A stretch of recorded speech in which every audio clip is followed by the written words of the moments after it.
Hey everybody, Elizabeth Nader, the Nader Narrative and Jersey First TV back with you again to bring you an exciting topic and one that is really defining a lot in the realm of politics and education, and that is a school board, board of education. All that it comes into play with that has been in the news a lot in New Jersey and throughout the country. So I want to welcome to the show really some of the best people we could have to talk about this subject. And that is Josh Aikens and Jackie Tobacco. Both of you, welcome to Jersey First. Thanks, Elizabeth. We are happy to have both of you.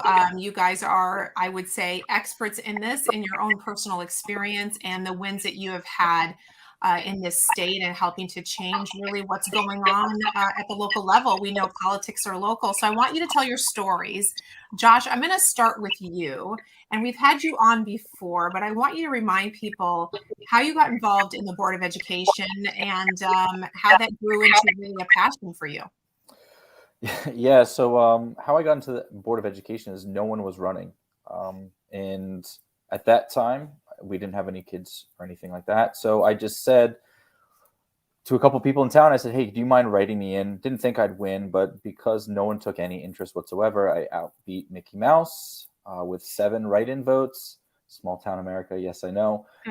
And I've been on the board ever since. This is my 8th year, so I'll be finishing up my 9th year next year. So 3 terms later, and it's been absolutely fantastic. It's been quite an adventure, and I never really thought I'd be sitting here talking to you. I thought I would serve time and do a good job, and that really would be it. But I think the direction of the state and direction of the nation has kind of pushed us towards this. Well, it's grown way beyond you just beating Mickey Mouse out to get on the board because you've become a resource to the entire state, definitely. And we're going to talk about that in a little bit. Jackie, I want you to tell your story. In the past 2 years, there's been a lot going on in the state related to education. It's just getting hotter and hotter. Tell us how you got involved. Okay, so I think like many people that are probably watching tonight, I was an irate parent who was very concerned about what was going on with the COVID lockdowns and education. I'm a mother of 4, and my youngest has special needs, and the lockdowns were absolutely detrimental to his life, his complete mental, physical, and emotional state. So I was really, I got involved in trying to advocate just as a parent to our assembly people. Anybody who would listen, I was calling and saying this can't continue. We've all been there. We all know the story of the 2 weeks to flatten the curve that turned into, we might never go back this year. And virtual learning was not a success by any means for me or for many of the people in my town. And so we just started advocating as parents, and was able to get Assemblyman Scharfenberger to help set up a meeting, and we were with the superintendents and had a group of people that I pulled together, and we just kept fighting. And so being that I was so riled up, I think it just kind of took off from there. It was like a runaway train that I never really thought about, but once there was an opening and I was asking the questions, what else can I do? What else can I do to get the schools reopened? That seemed to be the natural answer, was to get a seat on the school board and really have a vote and a voice and a bigger voice. So when did you get that seat? What was the timing for you? I'm in my 2nd year, so I was elected two cycles ago. So this will be I'm coming up onto my next year will be my 3rd year of serving. So I want to talk about a little bit what happened since you've been elected. So this is very much a COVID-inspired situation, fighting for your children, which you would have done anyway because of your nature, but COVID, of course, put the pressure on. You get on the school board, and the heat really turns up with Governor Murphy. Can you tell the story specifically about what happened with the mask mandates and the decision that your Board of Education made that kind of made state news and, created even more of, attention really between you and the governor's office, and something that other school boards, frankly, were trying to emulate, what Middletown did. Tell us a story. Yeah, so we were obviously, one of my platforms I ran on was really against the mask mandate. And it was a constant issue for us. That was something that I really saw. Even though the schools had reopened, the mask mandate was really interfering with learning. And we kept fighting. And when Governor Murphy, we passed a policy that we were going to accept parental testimonials for mask exclusions. Based on, we had a population of parents that kept sending us these heartbreaking emails and coming to me. We had 200 or 300 people at every meeting. Parents are crying. They're bringing their kids. Their kids are crying, talking about, nightmares, bedwetting, speech delays, you name it. It ran the gamut. Anxiety disorders, psychological disorders that were being diagnosed. Not being able to recognize their teachers' faces or have friends, socialization. There were so many issues, and I'm sure everyone's familiar with all of the detriments of mask wearing. And we said we were going to take, we looked really carefully at what his mandate was, and there was no language in there to say we couldn't. Who had to decide? Who decided you could have a mask exclusion? So we said we were going to accept parental testimonials, and if we decide that parental testimonial really is meaningful, and we're showing a demonstrable need for a child not to wear a mask in school, we're going to accept that. And once we accepted that, and we had our attorney obviously review everything, and we voted on it. And once we accepted that, the next day Murphy came back to us, and really his, the attorney general was all over Middletown, and he changed his EO to reflect what we were trying to do. So. Well, I want to give you guys so much credit, because I know I had people calling me asking, what do we do private schools? And I said, go check out the resolution from Middletown. And you looked at the language very specifically, and you clearly took a very reasonable legal approach to this, which was brilliant. And of course, then he changed it. I got to switch here to Josh for a second, because I love the story of what Jackie and the board did there. But, the difference, Josh, honestly, with other boards is quite striking. We don't have boards like this all around the state. We were seeing a much different picture. We were seeing parents crying, standing there, but with boards that were just sort of looking at them with really no empathy. We have a lot of stories on the other side, don't we?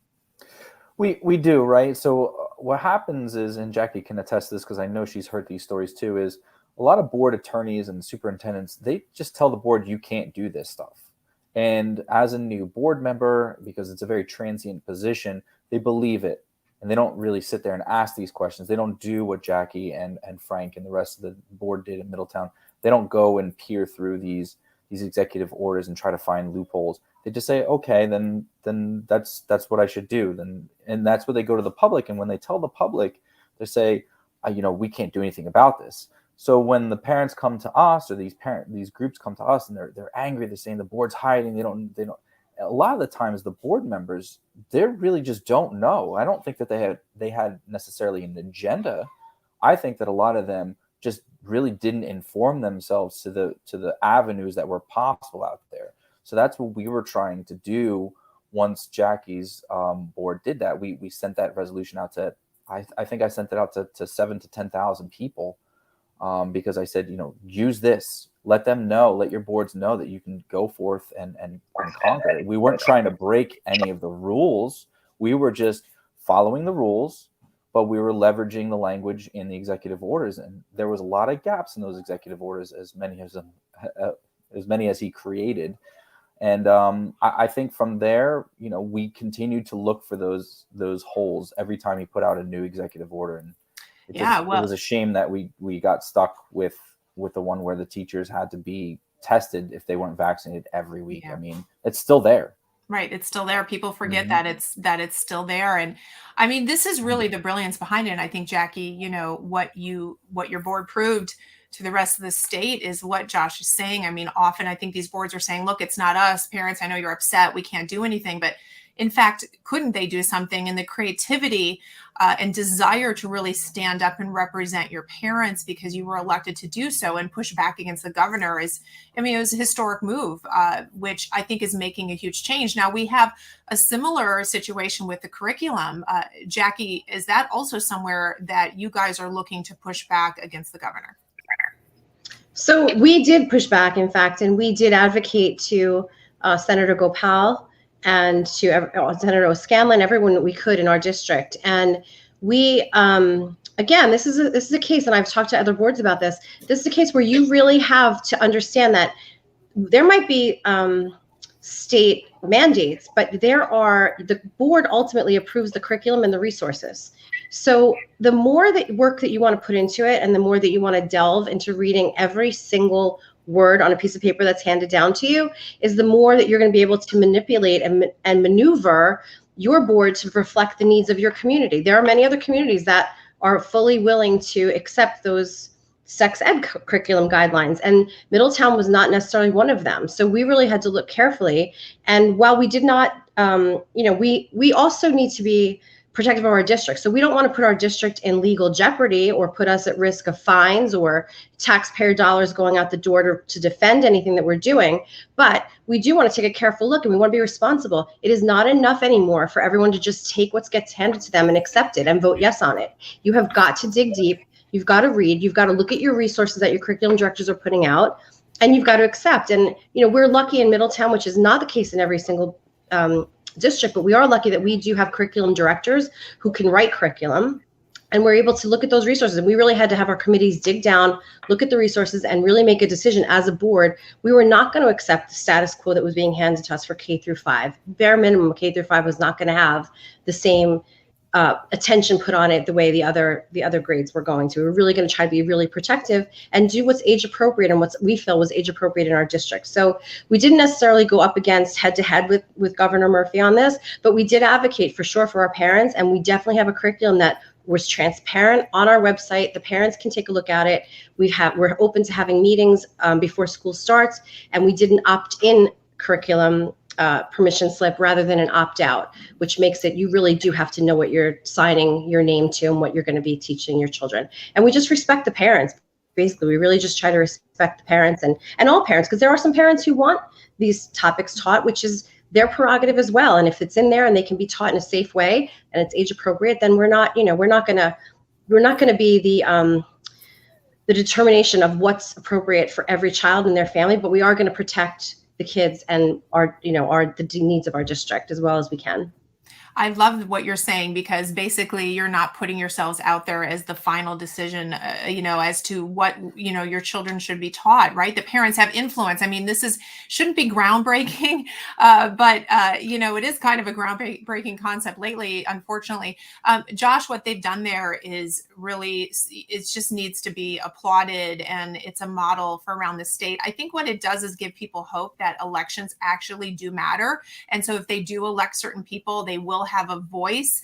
That really brings me to our encouragement of other people running for these open seats. I want to talk about Arise New Jersey before. We've had you on and talk about that in the past, but that started originally with Phil Rizzo in, I want to say 2020. Is that right? Or 20? I lose track of the years. We all do with the COVID years, but it was started, primarily to encourage people to get involved at the local level in that regard, because the school board really is so important. And I don't think people really understood the importance until we went through COVID, which is really the blessing, if I could say that. Talk about Arise now. You've taken it over, and what you guys are doing. Sure. And realistically, Jackie touched on a great point here, and what she's doing in her district is very important. Each district should be the determining factor of what that community's priorities are, not just a broad brush sweep for the entire state. One community's priorities are not the same as the other, as the next. And I think we need to emphasize that. And that's why running for school boards is very important. I think that what happened with COVID and what happened with all these curriculums and standards and stuff, all that stuff, I think what we're seeing is parents are starting to ask questions and wanting to get involved. They have this sense of anger or energy, and they don't know where to focus it. And they find themselves at our doorsteps asking these questions, and a lot of them just ask questions and they don't run, and that's fine by us too. We will give them the information, because that's all we're here to do, is provide them information and guide them, to do what they feel is best. So what we're doing now, we're trying to encourage as many people to make sure that their petitions are done. We have until the end of the month, July 25th. All you need is 10 signatures. It's not much. You can sign your own. We encourage them to go out and talk to the public, go out, talk to their friends and family, whoever in the community, the parents of other kids that you may have extracurricular activities with. Just go talk to them, get a feel for what that community's, sensing. And you're probably going to be surprised that no one cares about your political affiliation. A lot of people want to say that our organization is right wing or something like that. We helped a lot of Democrats get elected last year either. We don't necessarily concern ourselves with your political agenda in terms of, foreign affairs, taxes, stuff like that. We want to make sure that you're in this for the right reason, and that is to make sure that your community's priorities are being reflected at your school board. Well, it's interesting you bring that up, because I think fighting for your kids is really not about politics, and shouldn't be, right? And Jackie, to you, you got into this because of your kids. Your kids were hurting, kids around you were hurting. When you decided to run, was this a political decision for you? No, not at all. Not at all. But it's an interesting point, because it seems to be it becomes very partisan when you're trying to fight the person in power and who's sending down the woke curriculum and all of that stuff. But that doesn't mean that viewpoint represents every single person in your community. And it doesn't mean that Democrat or Republican, the commonality is being a parent and wanting to protect your kids and wanting your kids to be educated. So I have a lot of parents who there's not even a conversation about politics. It's more a conversation of we're 2 years into finding out that all of these kids are behind in their actual reading, writing, math, major life skills that they need. And the focus, many parents don't care about any politics. And we always try, Josh and I have had this conversation before, we're trying to keep the politics out of the classroom and keep the focus back on, we've got to get these kids caught up. We've got to get these kids where they need to be mentally, of course, is a huge issue in every school right now. And back to, the actual reading, writing, math skills that are lacking, and critical thinking and all of that stuff. So we keep trying, I kind of feel like we're like almost the gatekeepers. Like we keep trying to remind everyone, like, this is not the arena for everybody's politics to come into these kids' daily life when they're sitting at their desk in front of a teacher. This is where they come to actually learn the skills they need and the topics that they need to learn. And so that's kind of how I feel like we're really, even though it becomes so politicized, and I don't think there's anything necessarily, right, wrong, whatever. It's just the nature of the beast of how it's become politicized. But we all need to sit there. And I tell everyone who asks me about running, when I go in there, my job is to literally, the teachers have their teachers union representing them, and we have the school representing their needs, right? You have the district's asking the board to approve things, and who speaks for the children at those meetings. And that's where I always come in with, I'm here to be the voice of the children who are not represented. So that's my feeling. I don't sit here and say, I'm trying to represent a Republican point of view or trying to, fight the Democrats. It's not that. It's really about protecting the children as best as you can and keeping the focus on school and what needs to be taught. Yeah. In my opinion, anyway. No, I love how you say that. And I think what happened is we were going along with life assuming that our children were being taught all those things, and perhaps they were in better ways than not. But when COVID hit, it pulled back the cover on some things maybe that weren't happening that needed to. So sort of the spotlight, got on the schools here. And we have really lost our way, right? Teaching the things that will make us competitive and making sure our kids are okay. Josh, in terms of parents who are concerned and may think that they want to run, what, in your opinion, makes a good Board of Education member? What's the profile of someone who will do a good job and represent their community? The first and foremost is listening, being able to hear what other people are saying, and having an empathetic ear, not just listening and saying, oh, I don't believe in that, or I don't like that.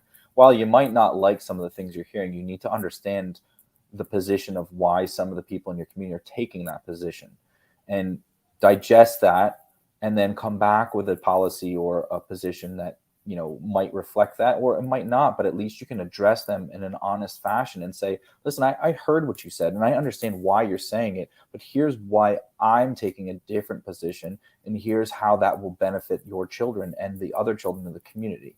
So listening is essential. Being able to speak, obviously, you don't have to be the most articulate human being on earth, but you need to be able to get in front of people and talk to them. Don't be afraid to go talk to your neighbors. I mean, we've talked about this before, Elizabeth, especially at your event. This is about building strong communities. While the school board is the focus right now, that is the backbone, that's the spine of your community. We're not a strong community anymore. No one knows their neighbors. No one talks to their neighbors. And it's a lot easier to dehumanize your neighbor when you don't know them.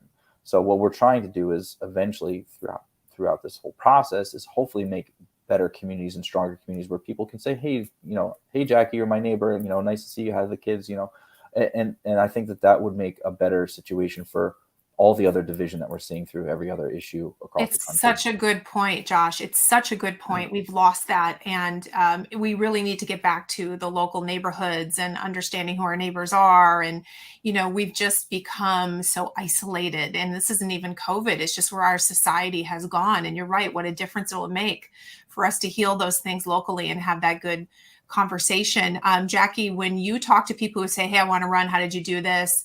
What advice do you give them? My first piece of advice, I had a very contentious election. And my advice is always, you have to know why you're doing it and hold on to that tight. So if you're doing it for your kids, if you're doing it for your own family and the families around you and your community, that will get you through any kind of, it's a campaign. And just like any political campaign, you're going to be attacked. You're going to have Facebook posts about you. You're going to have dissension, and you have to keep focused on why you're there and what you're there for, and really block out all the noise and don't let it shake you. I feel like once people are on a mission, and this is why I'm hoping and praying that we see so many more parents run. Once you see what we're up against, I think everyone should feel that same kind of passion and fire to, this is our money. These are tax dollars. We're working, we're paying taxes. We want our schools to be great. We want our neighborhoods to be great. We want our kids to be educated. Those are all very common goals and dreams for all of our families. And I think especially in New Jersey, it's like everyone wants to live here because it's got the best of everything. And so we'll have to kind of decide, well, you can't leave it up to everyone else to just fight for you. You have to get in it. You have to just get in it and put your blinders on and just go, knowing that you're doing things for the right reason. And it's going to, hopefully pay off in the end. Yeah. Being shot, but it means something. Yeah, definitely means something. Being attacked on social media, that never happens to Josh. I'm sure he can't relate to that at all. But it's all part of it, right? Whenever you stand up for anything, there will be dissenters and people that will try to pull you down. But I think when the passion, clearly, Jackie, you've been led by passion, and you, Josh, as well. Josh, so speaking of passion and hoping to change the state, Arise is focusing on, I know you've been working with Moms for Liberty, you've been partnering with Common Sense Club, which is Bill Spady's organization. You're focusing on all the open seats. So how can people get that information so they can find out where those seats are and when those elections are? Sure. Yeah. All the open seats are listed on commonsense.com, commonsenseclub.com under their education tab, or they're on our Facebook page, Arise New Jersey. We have nice, easy to handle graphics. You can see, you can find your county, you can find your district. Most districts will have either 3 seats or 2 seats up. Some districts might have more where you're filling in partial terms, but there will be an election every year. There's 1,200 seats every year. It's an amazing number of seats that train. That's what I was saying. It's such a transient position. People will do it for 3 years and then just, their kids will get out of school and they'll just get out of there and the next group will come in. And really a lot of information is lost on that because no one really sticks around too long. But if they have any questions, you can always email me, info@arisenj.com. It's the best place to reach me. You will get me personally, and I will reply back to you as quickly as possible. Awesome. Well, what I got to say to both of you, you guys are heroes. Josh, you've been working really hard at this, and Jackie, you're a known quantity. You probably didn't ask for that, but you're definitely a hero in New Jersey for everything you've done. And I think in a lot of ways, your town and your effort has become the face of what it looks like when you're intelligent and you push back and you work hard and you fight for your kids. So I want you each to kind of give one last bit of encouragement to parents who are watching tonight. Jackie, this is you. Really, anyone that's even thinking about it or that's come to board meetings or that has written an email, this is your opportunity to really have a voice at the table. And I encourage everyone to do it. It's going to take a village of parents to really push back the tide of what's been going on and to get kids where they need to be. So I encourage anybody. It's definitely, it's never boring, always interesting, and you definitely have a voice, more of a voice than you do just staying at home and writing on social media. So as I've learned. Yeah, that is the truth. Josh, what do you have to say in closing? I honestly, I want to thank you, Elizabeth, for giving Jackie and myself this opportunity to speak to your audience. It's kind of strange that people like her and I, essentially nobodies from nowhere, just doing what we think is best, getting this opportunity. So we really do appreciate it. And I can't say enough, Jackie is an absolute superstar. If anyone wants to look for a model board member, you go to Jackie. And she's not like she comes from the education field. She did this on her own. She works hard. She puts in a lot of time. And that's all we're asking for is defend your children's rights, defend the rights of your district, have some sort of passion for what you're doing, and give it your all. And that's, I think Jackie's 100% the most, she's the perfect example of that. So. Yeah, I agree with you. I think she deserves to be on a poster somewhere. But anyway, Jackie, it is not a wanted poster though. Thank you both so much, really, for all the kind words and for this opportunity to speak to everyone. And I hope that whoever's out there watching really just jumps in the fray and becomes a part of the Board of Ed, and we get some more great parents on board and help some more kids. Thank you so much. Yeah, absolutely. And Josh, we're all kind of nobody from nowhere. The truth is we're all just people who really want to have a better life and want to leave a better life to our kids and want to make sure they're okay. I think that's impetus enough for us to use our gifts and talents in the way that we can. So you guys are doing that. I'm trying to do that. Let's all keep fighting together. Thank you to both of you. We will have you back. You guys have a lot more ahead of you, so we'll be watching you. So thanks again, guys, for coming on. And to my audience, guys, we'll see you next week. Thank you.